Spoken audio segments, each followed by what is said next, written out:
ተሳስቼ እንደሆነ አላውቅም። ዋና የአላፋት ዝማሬ መሪ ነገሩ የቦርዱ መሪ ይሁን የምናምን ይሁን ማንነትስ መሐመድ ነው የሚለው መሐመድ የሆነ ሽክክ የሚላችሁ ስድስተኛ ስሜታችሁ የሚነግራችሁ የፈራችሁት ነገር የለም? ሁላችንም ፈርተናል። እያስመሰልን ያለነው ነገ ፎቶአችን ተዘግዝቆ ለአርሲ ኦርቶዶክሳውያን ድምፅ አልሆናችሁም ተብለን እንዳንረገጥና እንዳንሰደብ ፈርተን ነው ቪዲዮ እየሰራን ያለው። በጣም በእርግጠኝነት በዚሁ ከቀጠለ አያያዙ ያስፈራል። ቅድስት ቤተክርስቲያን አሁን በምታስተምርበትና በምትነግርበት መንገድ ውስጥ የምታስተምርና የምትቀጥል አይመስለንም። ፍንጭ ተሰጥቶናል። ድምፅ ይረብሻል። የቤተክርስቲያን ድምፅ ከሆኑ ዓመታት በኋላ እናንተ ተቀምጣችሁ የሆነ መምህር እዚህ ቆሞ ማስተማር ሊቀር ይችላል። ሁሉም ነገር ዲጂታል ይሆናል። ከሆኑ ጊዜያት በኋላ በዚህ በድምፅ ማጉሊያ ሰፈሩን ምናምን እንትን ማለት እነሱ ይቀራሉ። ይሄን ወደ መጠበቅ አለባቸው ወጣቶች። የምታውቁት ነው። ይቀራሉ። ጥቂት ጊዜያት ነው የሚቀሩ። ጥቂት ዓመታት ናቸው የሚቀሩ። የሚጮህ ደም የሚጣራ ደም አለ። እንዳንገስጽ እንፈራቸዋለን። እንዳንናገር ይጨንቀናል። ዝም እንዳንልም ያስጨንቀናል። አሁን ቴሌቪዥን አይደለም፣ እጅግ በጣም ብዙ ቴሌቪዥኖች አሉ። ለምንድን ነው ብለን እናውቃለን የማይዘግቡት? ዜና አደጋ ደረሰባቸው ብሎ ኢቢሲ የማይዘግበው ለምንድን ነው? በኦርቶዶክስ ግብር አይደለም የሚተዳደረው። ደሞዙን የሚከፍለው ኦርቶዶክስ አይደለም። ከህፃናት አንደበት የሚነገሩትን ቃላቶች በጣም ትልልቅ ጉልበት እንዳላቸው እየተሰማኝ ነው። ከኦርቶዶክሳውያን ከአንገታቸው ማተብ የምትበጥሱ እረፉ። ከቤተ ክርስቲያን ትስፈራለች። ማሚ አርሲ ግሌት ነው ባለቤቴ ናት። ይቻለው የኢትዮጵያ ይፍረደች ይፍረደች። ኦርቶዶክስ በመሆኗ የ9 ወር ጥንት ወዷ የታገለዋን አርገዋል።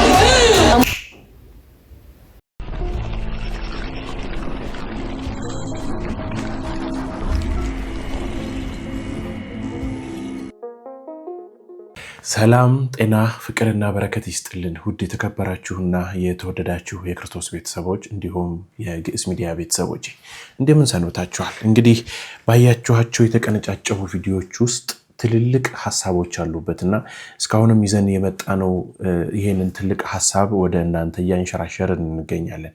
እግዚአብሔር ይስጣችሁ የደወላችሁ፣ እግዚአብሔር ይስጣችሁ የቻላችሁትን ነገር ያደረጋችሁ ሰዎች በእውነት እጅግ በጣም አድርጌ አመሰግናለሁኝ። እንግዲህ በቀጥታ ወደ ህፃናቱ አንደበት እንሂድና ያስተላለፉት መልእክት አቅም ስላለው እኛ ምን ያህል ሰርተናል የምትለውን እንድናይበት ጭምር ትረዳኛለች ብዬ ስላሰብኩ ነው ይህችን ቪዲዮ ያመጣሁት። ትላንት በፍንጭ ነገር አሳይቻችኋለሁ። ወይኔ ኢትዮጵያ በጣም ትስፈራለች። ማሚ አርሲ ግኔት ነው። አርሲ ኢትዮጵያ ውስጥ ምን ነው? ወይኔ ኢትዮጵያ በጣም ትስፈራለች። በቃማ ሌላ ሀገር እንሂድ በናት ማሚ። ሌላ ሀገር የለንም ማማሬ። እና ምን ይሻላል? እንጸልይ። እሺ ናንዬ? እሺ በቃ እንጸልይ። ከኦርቶዶክሳውያን ከአንገታቸው ማተብ የምትበጥሱ እረፉ። ከቤተ ክርስቲያኒቷ ጋር የምትዋጉ እረፉ። ክፉ ሞት እንዳትሞቱ እረፉ። ምን እያልሽ ነው? ለገዳዮቻችን አዝኜላቸው ክፉ ሞት እንዳይሞቱ እየመከርኳቸው ነው። እንዴት?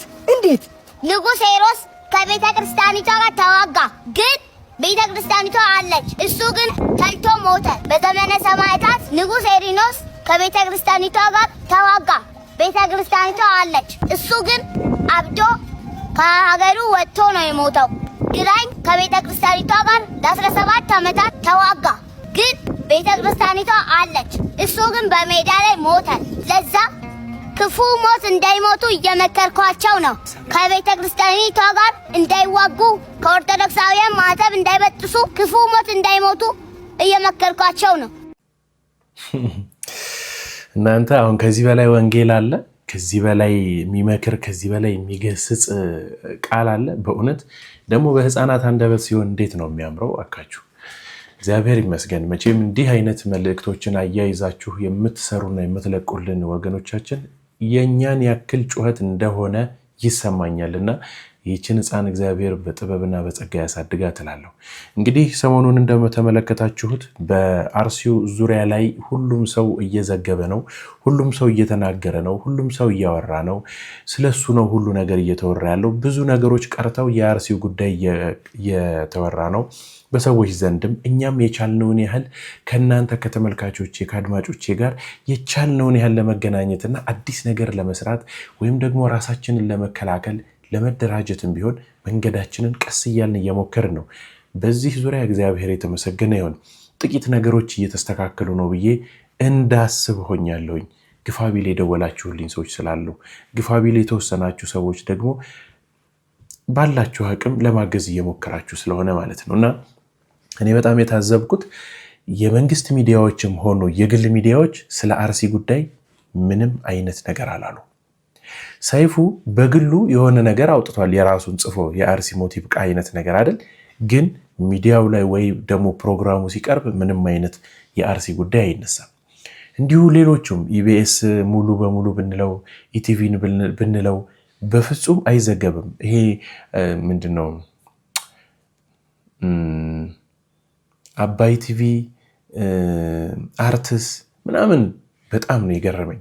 ይሄን ነገር አልገረማችሁም? ግን እንደዚህ አደጋ ደረሰባቸው ብሎ ኢቢሲ የማይዘግበው ለምንድን ነው? በኦርቶዶክስ ግብር አይደለም የሚተዳደረው? ደሞዙን የሚከፍለው ኦርቶዶክሳዊ አይደለም ወይ? ታክስ የሚከፍለው ኦርቶዶክሳዊ አይደለም ወይ? የኦርቶዶክሳውያንን መከራ፣ የኦርቶዶክሳውያንን ስቃይ፣ የኦርቶዶክሳውያን መዘረፍ፣ መገደል ለምንድነው መንግስት መደበቅ የፈለገው? ራሱ ስለሚሰራው ራሱ ስለሚያስፈጽመው መመሪያ የሚሰጠው አብይ አህመድ ስለሆነ፣ ግፉበት የሚላቸው አብይ አህመድ ስለሆነ።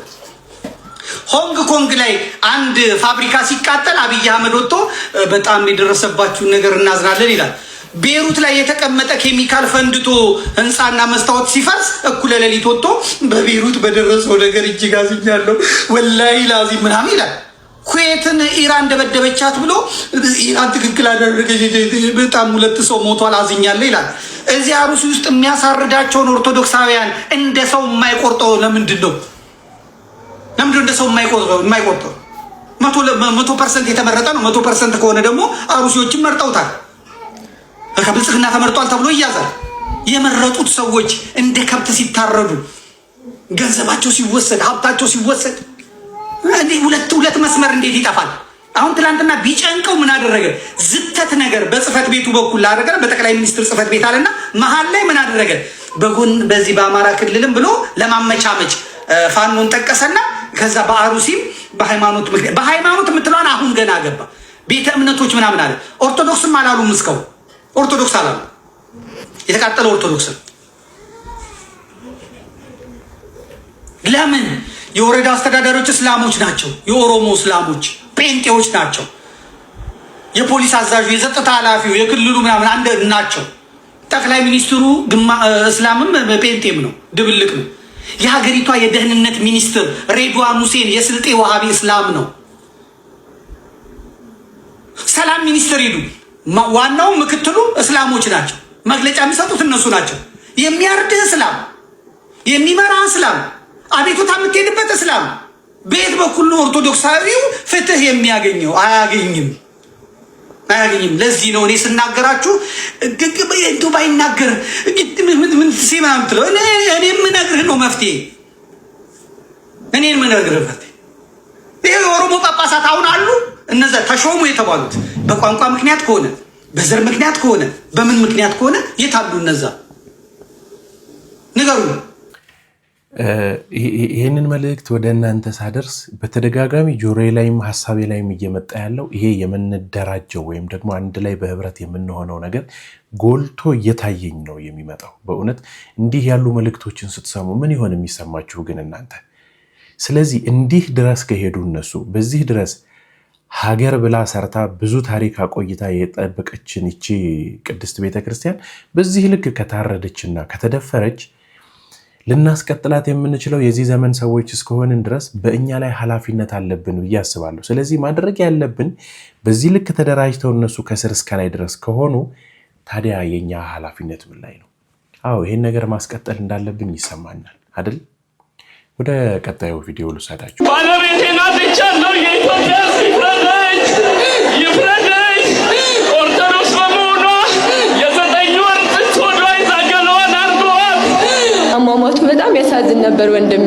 በጣም ተጨፍጭፏል። በዚህ ጋር በሚስማር ተመቷል። በዚህ ጋር ተወግቶ ተቆርጧል። በጣም ነበር የሚያሳዝነው ወንድሜ። በጣም ቆንጆ ወንድም ነበረ። በጣምም ልጅ ነው። ኢቭን አልወለድም ነበረ እና ርቦት ነው ምግብ ስጪኝ ሲለኝ እንኳን ልሰጠው አልቻልኩም በሰዓቱ። 5 ቤተሰብ በግፍ የተገደለብኝ ልጅ ነኝ።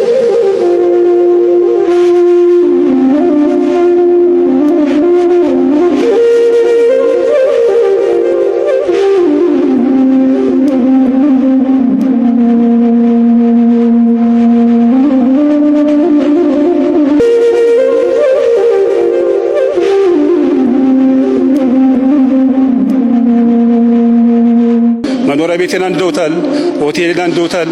እስከዚህ እድሜ ድረስ እኔ አሁን 52 ዓመቴ ነው። እንግዲህ እስከዚህ ድረስ የሰራሁትን በአንድ የሆነ ሰዓታት ውስጥ ነው ያጣሁትና የደረሰብኝ ሐዘን እጅግ መሪር ነው። ሐዘን በጣም ከባድ ነው፣ ልብ የሚሰብር ነው። እኔ በእውነት የኢትዮጵያ ሕዝብ ይፍረደኝ። እናንተ ሾርት ሚሞራውያን ናችሁ ተብለን የለ እንደው ለማስታወስ ያህልና የምናገረው ነገር ከምን አንግል ተነስቶ እዚህ ጋር እንደደረሰ ለማስታወስ ያህል ነው። ስለረሳ ነው ብዬ ነው ሁላችንም፣ እኔም ጭምር፣ እናንተን ብቻ አይደለም እኔም ጭምር ድብን አድርጌ ረስቼዋለሁ። ቪዲዮውን ሳየው ነው ትዝ ያለኝ። ይሄ ቪዲዮ እኮ በዚህ ጊዜ የተለቀቀ ቪዲዮ ነበረ ብዬ አስታውሼ ነው በደንብ ያየሁት እና ለምን ብቻዬን አይቼው ትዝ ይለኛል። እናንተንም ላስታውሳችሁ ብዬ ነው፣ አይመስላችሁም? ስለዚህ የሆነ ያለው ነገር ከእግዚአብሔር ጋር በተሻለ መልኩ ለመቀጠል መንገዳችንን ስለጀመረን እግዚአብሔር ፍቃዱ ሆኖ ያስጨርሰን።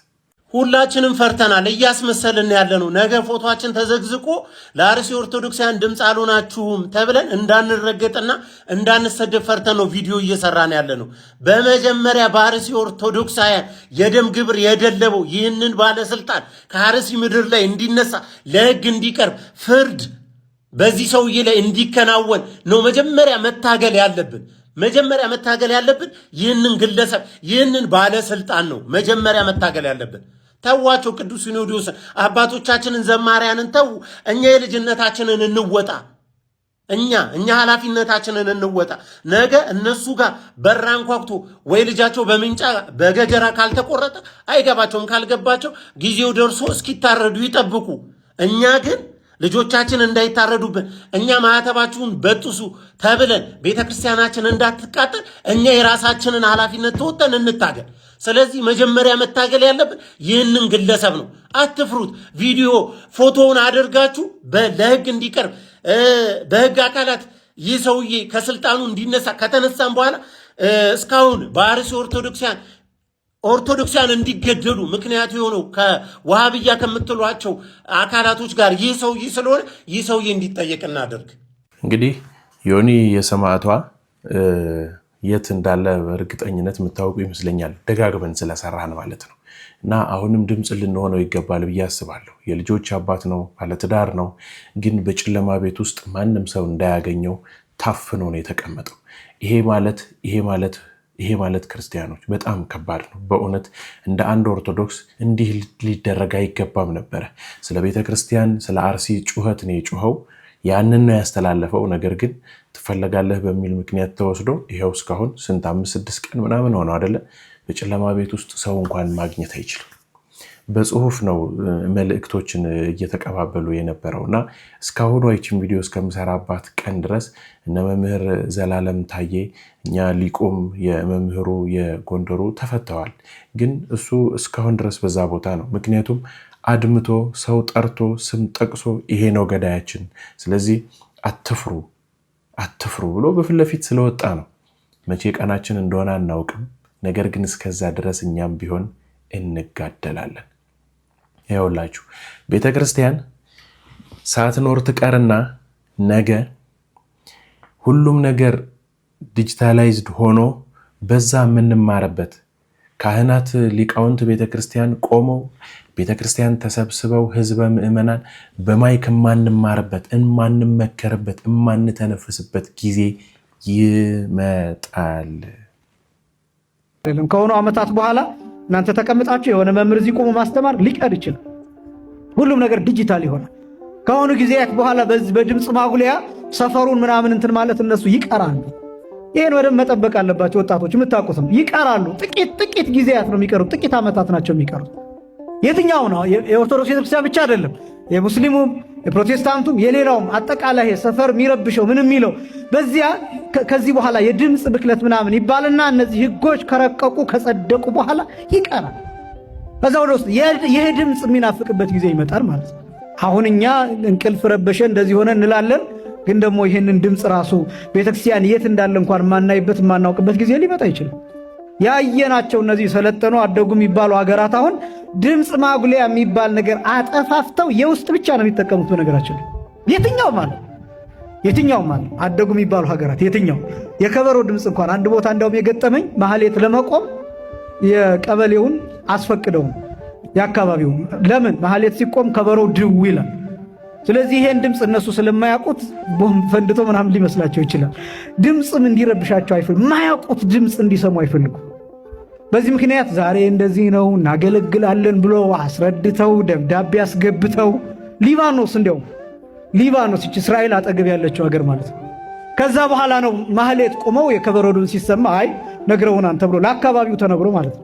ለአካባቢው ሰው እንደዚህ ስላለ ዛሬ ኦርቶዶክሶች እግዚአብሔርን ያመሰግናሉ፣ የከበሮ ድምፅ ትሰማላችሁ እንዳትደነግጡ ተብሎ ይነገራቸዋል። ንግስ ሲነግስም እልል እየተባለ ሲዞር ደወሉ ሲመታ ቃጭሉ ሲመጣ ሲሰሙ የተነገረን ነው ብለው ያስባሉ። አያችሁ፣ ይህን ያህል ዝግጅት ይደረግበታል። እኛ አሁን እንደፈለግን ከበሮ እየመታን እንደፈለግን እያነገስን በፈለግነው ቀጠሮ በፈለግነው ፕሮግራም በፈለግነው ሰዓት ማህሌት ቁመን እናድራለን አይደል? ከሆነ ጊዜ በኋላ ይሄ ይዘጋል። ስለዚህ አንዳንድ ነገሮች እንዴት እንደምንረዳ ማወቅ ይገባናል። ብርቅ የሚሆንበት ጊዜ ይመጣል። በእውነት ጡር እንዳያደርግብን የእርሱ ቅዱስ ፈቃድ ይሆንልን። አሜን። እግዚአብሔር ከዚህ ነገር ውስጥ ያውጣን። መምህር ነቃጥበብ ቆንጆ አድርገውን የገለጹልን የነገዋን ኢትዮጵያ አሁን ላይ ፍንትው አድርገውን ያሳዩን። እንዴት በዚሁ ከቀጠለ አሁን ያለንበት ሁኔታ እየተረገጥን እየተገደልን እየተያረድን ስለሆነ ይሄ ነገር ቀጥሎ የማይመጣ የለም። መጀመሪያ ምልክት ሚስኮልን ያደረጉት በቃ ድምፅ እየረበሸን ነው። አሐዱ አብ ቅዱስ ብሎ ካህኑ የሚቀድሰው ቅዳሴ ለቱሪስት ሰው እየረበሸ ነው። ሰውም ሰላም አጥቷል። እኔ እንግዲህ ሁላችሁም እናውቀዋለን። አዛን ሲሉ ሙስሊም አንድም ቀን ረብሾን አያውቅም። ሰዓት አይተን የምንነሳበት ቀጠሯችን አላርማችን እንደሆነ ነው ብዙዎቻችን የምናውቀው አይደል? አዎ ለንጋት 11 ሰዓት ተኩል አካባቢ ላይ ታስታውሳላችሁ፣ ቤተክርስቲያን የምትሄዱ ሰዎች ኪዳን ሁልጊዜ አዛን ሲል እንሰማለን እና ተኝተን እንኳን ከሆነ ሲል እንዴ ረፈደ ብለን ተነስተን እንሄዳለን። የቤተ ክርስቲያኒቱ ደውል የማይሰማን ሰዎች ቅርባችን ባለ መስጊድ አዛን ሲል ሰምተን ተነስተን እንወጣለን። ስለዚህ እኛ ረበሸን ያላልነውን እኛ ተጨነቅን ተቸገርን ያላልነው ነው የሚያስጨንቃቸው እነሱ። የእኛ ኮንፈርት የነሱ ሰላም ነው የሚያሳጣቸው። የእኛ ኮንፈርት ዞን የእኛ ሰላም መሆን የእኛ መረጋጋት የእኛ በስርዓት ወጥቶ መግባት ለነሱ መከራቸው ነው፣ ስቃያቸው ነው። ስለዚህ ሰላማችንን የምናስከብረው ሰላማችንን የምናቆየው እኛንን ብዬ አምናለሁ። የሚጮህ ደም የሚጣራ ደም አለ። የአቤልን ደም ማን ነው ደም አፍሶ ሰላም ይኖር? አቤልን የገደለ ቃየል የገዛ ወንድሙን ቢገድል እሱን የገደለው ግን የገዛ ልጁ ነው። የሰው ደም አፍሶ በሰላም ይኖር የለም። የሰው ደም የእግዚአብሔር ፍጹም ክቡር ገንዘቡ ነው፣ በከንቱ አይፈስም። አዎ አይደል? ለገዳዮቻችንም ገዳይ እግዚአብሔር ያዛል። ሲቆጣ እኮ ክፉ ነው። ከማን ጋር ተጣልታችሁ ፊታችሁን ወደ ማን ታዞራላችሁ? ከጎረቤት ከሰው ከሀገር ቢሆን እኮ ወደ እግዚአብሔር ይዞራል። ከእግዚአብሔር ተጣልቶ ወዴት ይኬዳል? ገዳዮቻችን መቼም ሁላችሁም እኩል ነው የምትሰሙት።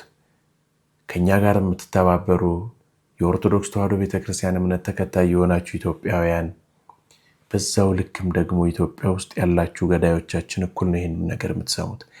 የእናንተ የምትገደሉበት እናንተ የምትሰቃዩበት ቀን ይመጣና ያኔ መግቢያው ይጠፋችኋል። የመጨረሻ ቪዲዮ ይቺ ትሁንልኝ። ዛሬ እኔ ትንሽ ጀርባዬን በጣም እየሸከከኝ ነው።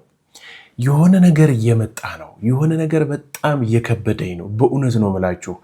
የማገኛቸው እነዛ አንዳንድ አባቶች ሲያወሩ የሚያወሩት በቅኔ ቢሆንም በጥቂት ቀናቶች ውስጥ አስቤው እንዲህ ለማለት ነው ብዬ የምደርስበት ነገር ትንሽ እያስፈራኝ ነው።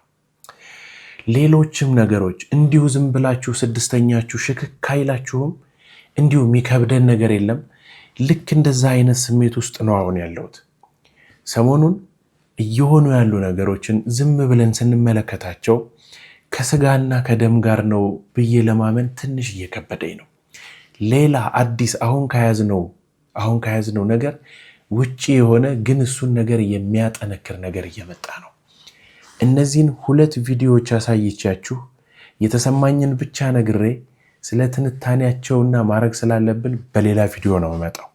ግን ዘመድኩን በቀለ የተናገራት ይቺን ነገር በጣም ልቤን ቀልቤን ገዝታኛለች። እየሸከከኝ ካለው ነገር ጋር በደንብ ተመሳስላልኛለች። ስሙልኝ ይቺን ቪዲዮ። ተሳስቼ እንደሆነ አላውቅም። ዋና የአእላፋት ዝማሬ መሪ ነገሩ የቦርዱ መሪ ይሁን የምናምን ይሁን ማንትስ መሐመድ ነው የሚባለው። መሐመድ የመሐመድ ልጅ እና እዚህ የኦርቶዶክስ ታረዳ አልታረደ ለነሱ ደንታቸዋል። ለነሱ ምንም የሚያገባቸው ነገር አይደለም ማለት ነው። ይህን ጉዳይ ወደየት ወስደውታል?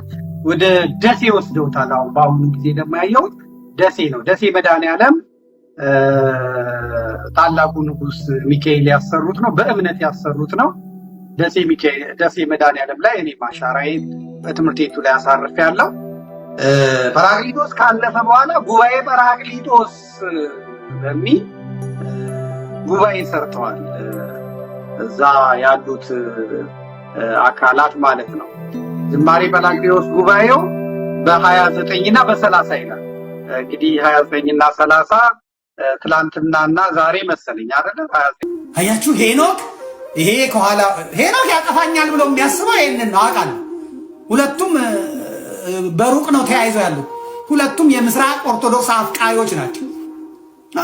እማወራው ውሸት ይመስላል፣ እማወራው ፈጥሬ ይመስላል፣ ፈጥሬ እማወራ ይመስላል። ሀቅ ነው የማወራው፣ እውነት ነው የማወራህ፣ እውነት አለኝ። እነዚህ ነገሮች ትንሽ አስጨንቀውኛል።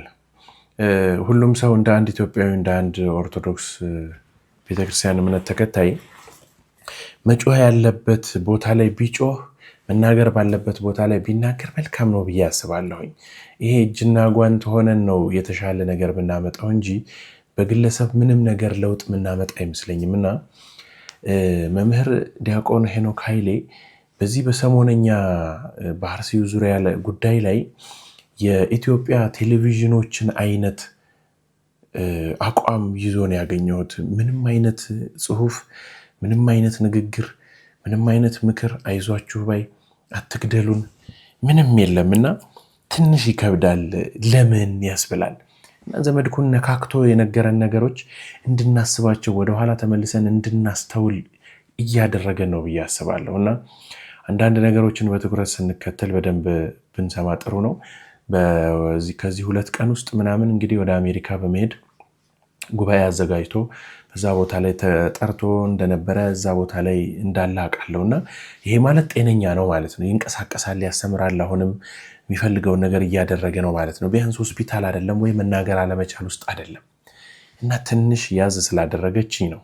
መምህር ገብረ መድህን ምናሉ እንዳንናገር እንፈራለን፣ እንዳንገስጻቸው አንችልም ብለው የተናገሯት መልእክት አለች። እና አንዳንድ ጊዜ ለመንጠራራት ብላችሁ እንዴት ነው እዚህ ስር ሚነካችሁ ሰው ሲኖር የምትሆኑት ነገር አለ አይደል? መሸማቀቅ እንደዛ የሆንን እስኪመስለኝ ድረስ ነው።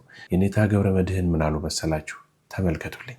እንዳንገስጽ እንፈራቸዋለን፣ እንዳንናገር ይጨንቀናል፣ ዝም እንዳንልም ያስጨንቀናል። አሁን ህልውና ነው። የመኖር ያለመኖር ጉዳይ ነው። የመጽደቅ ያለመጽደቅ ጉዳይ ነው። ክርስቲያን የመሆን ያለመሆን ጉዳይ ነው። ምን ሁነን ነው ምንከተለው? አስቡ። እኛ የመከራ መዓት እንደ ድንጋይ ወፍጮ እየመንደመዥ እየዞረ ታቹነን ምንደንስ ሰዎች ነን። እኛ የቤተ ክርስቲያን ጥፋት ታች ላይ እየጮኸ እየዞረብን እኛ እናወራለን። አሁንም አይገባንም። ሞትም አያግባባንም፣ መከራም አያግባባንም፣ የቤተ ክርስቲያን ጉስቁልናም አያግባባንም፣ የክርስቲያኖች መንፈሳዊ ሕይወት መጓደልም አያግባባንም። አዎ ምን ያግባባን ነው? ይሄ ስቃይ፣ ይሄ መከራ በወንድሞቻችን ላይ በቤተ ክርስቲያን ላይ የሚደርሰው ነገር ካላግባባን ምን ያግባባል? በምንድን ነው ልንስማማ የምንችለው? እሺ ህልውና እኮ ነው በእውነት። ውጭ ሀገር ያላችሁ ሰዎች ኢትዮጵያ ውስጥ ባሉ ቤተሰቦቻችሁ ጋር የምትግባቡበት ነገር አለ። እናት ከልጇ ጋር የምትግባባበት አለ። ሀገር ከህዝቦቿ ጋር የምትግባባበት አለ። መሪው ከህዝቡ ጋር እንዳለው ሁሉ ይሄ ነገር ካላግባባንና አንድ ካላደረገን ኦርቶዶክሳውያንን በተለይ ኦርቶዶክሳውያን ይሄ የቤተ ክርስቲያን መቃጠልና የሰው መንደድ፣ መሰቃየት፣ መታረድ ካላግባባን አንድ ካላደረገን ምን ይሆን አንድ ሊያደርገን የሚችለው? ስለዚህ አንድ መሆናችን ነው የሚጠቅመን ብዬ አስባለሁና አንድ እንድንሆን ይሄ የኔ መልእክትም ነው። የእናንተም የውስጣችሁ እውነት ነው ብዬ በእርግጠኝነት አምናለሁ። መሆን ያቃተን መምጣት፣ መጠራት፣ መጠራራት፣ አብሮ ማውራት፣ መወሰን፣ ማድረግ ነው ያቃተን እንጂ እስካሁን ድረስ እዚህም ባልደረስን ነበረ። እነሱ ግን ገፍተው በደንብ ሄደው ከአባታቸው ዲያብሎስ ጋር ብዙ ስራ ሰርተዋል። ለዛም ነው እዚህ እየደረስን ያለ ነው። ዲያቆን አቤሜሌክ ነኝ።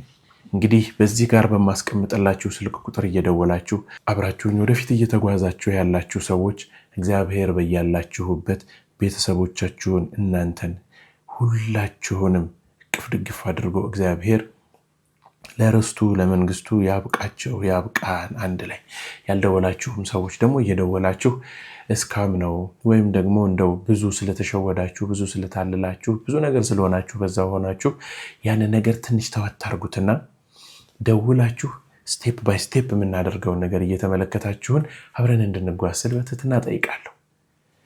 ተዘጋጅቶ የቀረቡላችሁ ቪዲዮዎች እነዚህን ይመስሉ ነበረ። በሌላ መርሃ ግብር ተገናኝተን ዳግም እስከምንማማር ድረስ ቸሩ እግዚአብሔር አምላካችን ሀገራችንን ኢትዮጵያን፣ ሃይማኖታችን ኦርቶዶክስ ተዋሕዶ ቤተክርስቲያንን እቅፍ ድግፍ አድርጎ ይጠብቅልን። ስብሐት ለእግዚአብሔር። ሰላም ቆዩኝ። ቻው።